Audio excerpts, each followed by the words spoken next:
Racikan Berita 1. Assalamualaikum warahmatullahi wabarakatuh. Waalaikumsalam warahmatullahi Wiwatch wabarakatuh. kembali hadir di tengah-tengah kita.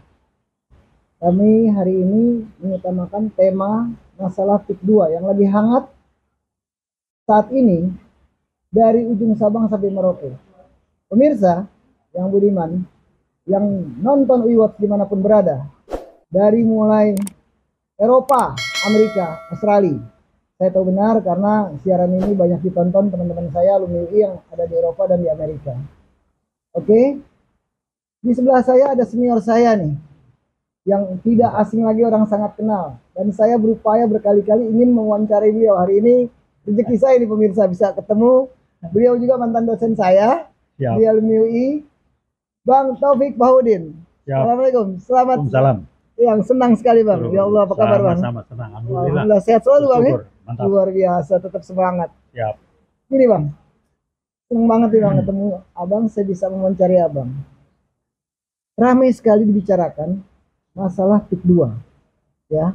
Kita semua tahu Aguan dengan PT Agung Sedayu Group ya, yang dinyatakan diberikan proyek strategis nasional. Ya. 1755 hektar luasnya, 17,5 hektar. Nyatanya saya minggu lalu datang sana melihat, ternyata kenyataan di sana sangat miris dan dizolimi gitu rakyat di sana. Lalu dari kacamata atau pandangan dari Wiwatch, Abang sebagai senior melihat dampaknya bagaimana dengan adanya Wiwatch? Dengan adanya PIK 2 ini yang akan dibangun oleh Aguan ini, apakah nanti akan berkelanjutan atau memang harus di stop atau bagaimana Bang? Terima kasih ya. Saya amat sangat prihatin sekali. Kenapa? Bahwa ini masalah yang nggak main-main, ini serius, dan memang publik tanpa sadar diarahkan bukan untuk menyelesaikan sumber masalah, tapi diarahkan tanpa sadar sibuk dengan akibat. Contoh, PIK 2 yang diributin, yang disalahin, diomelin, dimaki, namanya Aguan. Saya kenal juga. Saya bukan bela Aguan, tapi kenapa tidak nguber? Siapa yang masang Aguan di sana? Siapa menjadikan PIK 2 itu PSN dan menunjuk Aguan di sana? Itu yang mesti dihajar. Ini diumpetin yang begitu, Aguannya yang diangkat. Aguan orang bisnis, kode bangsat ya silakan juga, tapi dia orang bisnis. Wajar. Yang hebatnya dalam tanda petik hebat. Aguan bisa membuat dirinya ditunjuk oleh orang yang nyelam di bawah permukaan ini. Siapa? Siapa yang nunjuk Aguan dan menjadikan PIK 2 itu PSN? Ini kan cuma rezim Jokowi yang ada gitu. Betul, Jokowi itu. Iya. Pada bulan Maret itu sejalan dengan itu yang riset teman saya tahun 2015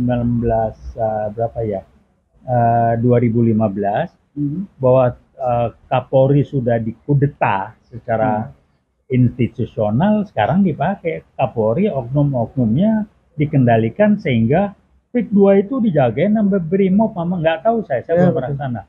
Kenapa kok jadi hebat betul? Ya karena sudah dikendalikan. Ini yang kendalikan kan, aduh jangan nyalin polisi yang jaga, dia cuma tugas dia perintah. Siapa yang memutuskan itu sebagai proyek strategis nasional dan menjadikan PIK 2 menunjuk Aguan menggusur publik, itu yang mesti ditangkap. Siapa ya? PKI gaya baru, siapa? Jokowi. Karena eranya Jokowi. Iya. Jadi dia meninggalkan beban masalah yang harus dibersihin oleh yang namanya Prabowo. Sama juga Prabowo disuruh diminta cuci piring. Cuci piring bagaimana membersihkan oknum-oknum polisi yang sudah dikendalikan habis. TNI mereka belum berhasil PKI gaya baru, tapi oknum polisi dikendalikan. Membersihkan itu, misalkan masalah Aguan bagaimana, ya saya nggak bisa komentar. Prabowo lebih tahu dan dia bisa melihat banyak segala macam. Jadi publik tolong biasakan melihat, berpikir, cari sumber masalahnya. Jangan sibuk reaktif, simptomatis terhadap apa yang ada. Jangan, itu cuma akibat. Kenapa sampai terjadi PIK 2 PSN? Siapa yang bikin itu? Ya itu yang diuber, jangan itu dilupain. Kenapa saya berkali-kali berulang-ulang selalu mengingatkan hati-hati PKI GBR ini? Kenapa Jokowi di bulan Februari tahun ini sempat-sempatnya mengeluarkan Kepres? PKI adalah korban dalam G30 PKI tahun 65 korban harus disantuni. Oh diem aja ini minta maaf ya. Minta maaf lagi. Minta maaf. Heran. Bentar lagi yang 7 paling revolusi itu pengkhianat itu.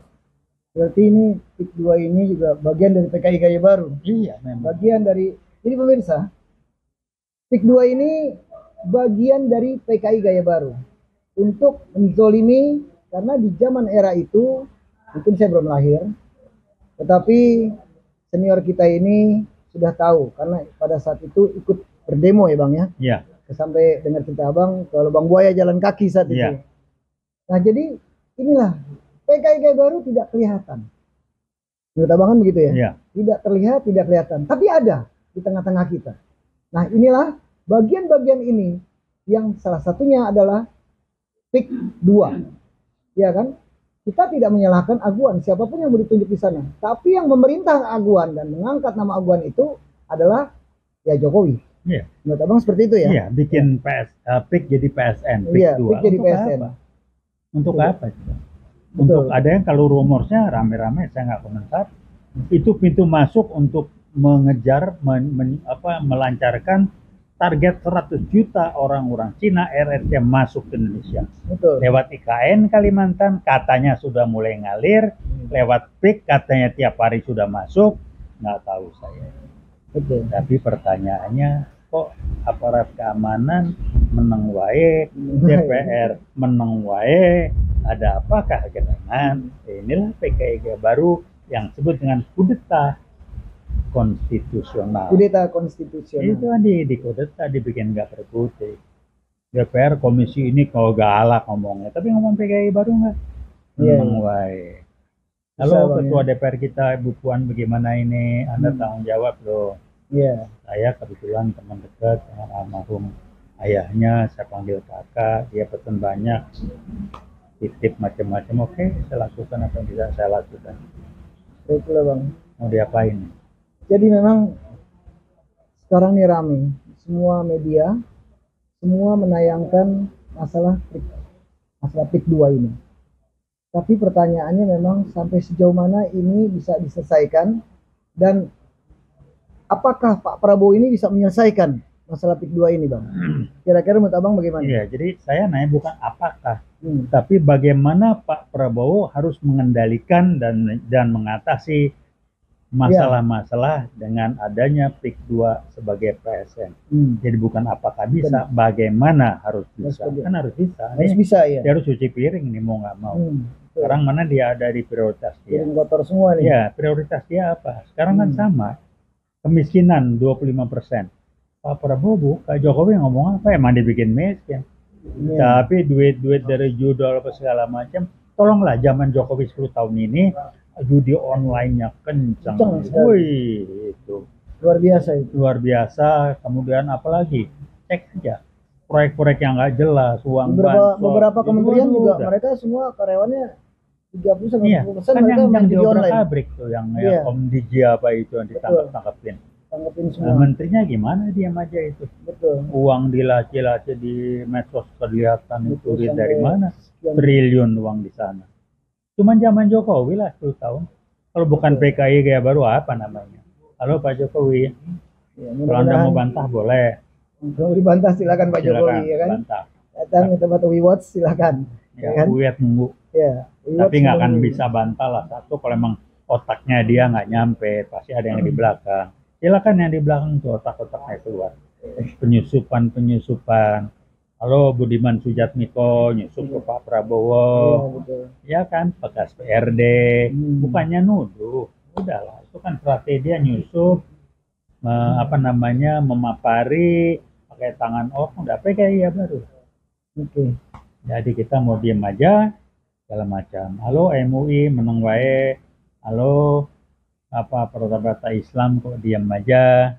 silakan lah. Termasuk Puan Maharani juga. Ya, mulai, ya kan? silakan aja lah. Ya. Jadi semua dampaknya kena. Dikendalikan, dirusak. Kemudian dirusak. Oke.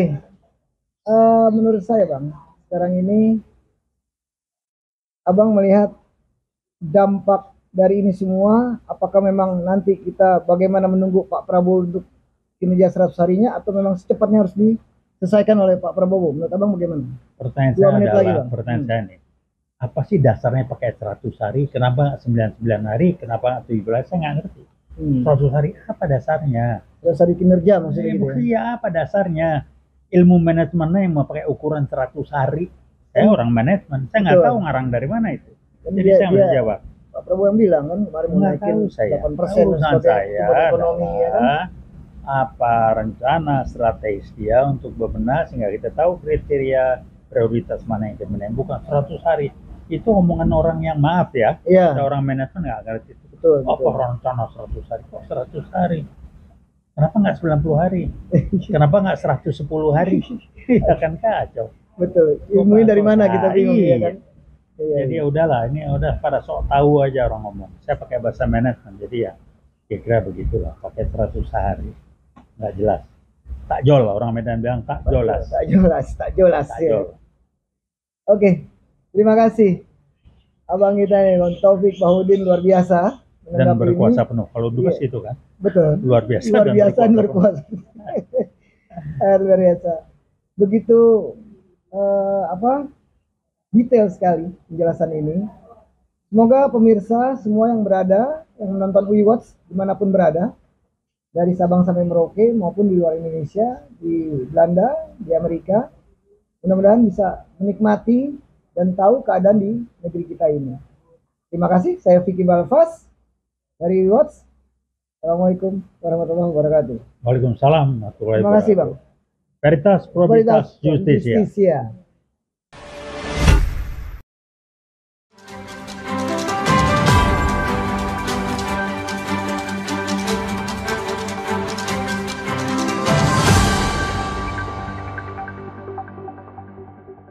Racikan Berita 1.